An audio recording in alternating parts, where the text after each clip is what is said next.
spending most of my morning just adding a little bit of video to a bit of another video. It's not the most exciting work in the world, but it is what pays the bills, which I suppose is something that matters when you have a house and you need food and water and shelter and that sort of thing. It's not bad work at all, and it's definitely a lot more fulfilling than some of the stuff that I do. It's just very dull. But I guess I much rather have dullness than doing something that I hate. If anything, the tedium is what makes all of this worth it. If everything was exciting, nothing would be. You sort of need the juxtaposition of the fun with the unfun. So today's one of the unfun days, but that means that another day will be more fun. At least I hope.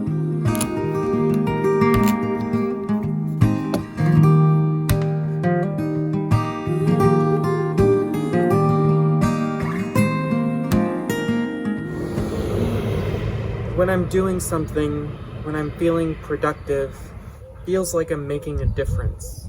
The problem is when I don't have stuff to do.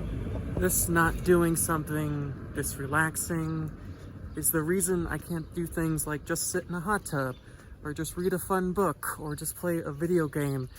Because the moment I stop doing work, the moment I stop doing things, it's just all of these feelings, all of this anxiety, it just overcomes me. But as long as I'm doing work, as long as I'm doing something productive that doesn't come, I can keep it away, I can push it to the side, I can just not think about it for another hour, another day, another week, another year. Then of course the opposite occurs. I get stressed by all the work I have to do, overwhelmed by all the things I feel like I need to do. And the fact of the matter is I don't really have to do any of them, but I know if I don't do any of them, well then I'm gonna be anxious again. So it's this catch-22 of no matter what I do, I'm always on the wrong side of the line, and I just don't really want to be that way. But for me, that's just not really an option. The way my brain works, it just doesn't work the way other people's do, which is really a good thing in a lot of ways. It allows me to be really creative and make all of these amazing things into the films and the theater and all this stuff, but it can also be a bit of a struggle at times, just tough. You know, I'm reading this biography on Charlie Chaplin, who's a extremely problematic figure for a whole lot of reasons, but it's clear to me that Charlie Chaplin has similar psychological challenges, which allowed him to be very creative and make beautiful films, but also created a lot of struggles in his life, and I definitely feel that sometimes. But I want to make something very clear to all of you watching this. I'm okay. I know when I make these videos, especially lately, it may seem like I'm not okay or I need some help. I don't.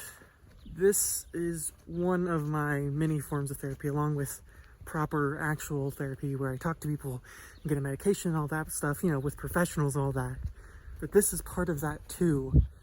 There's something, to me, so cathartic about expressing the way I feel to the world, even though that may seem very public, even though it may seem somehow masochistic, as if I'm profiting off of my own pain and suffering. That's not true at all. The point is, I'm okay.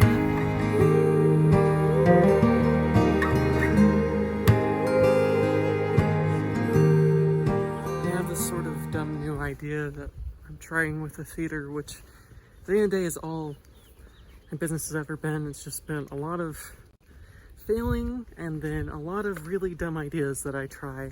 And I guess on the upside, it's not like anything anyone else has tried. Wow, that bird's intense. My God. At the end of the day, they don't really cost me a lot, except for like the physical place. That was a lot. Otherwise, these ideas, a dime a dozen, I guess. They don't cost me anything, and if it doesn't work out, it doesn't work out, but I don't know. Just trying, I guess.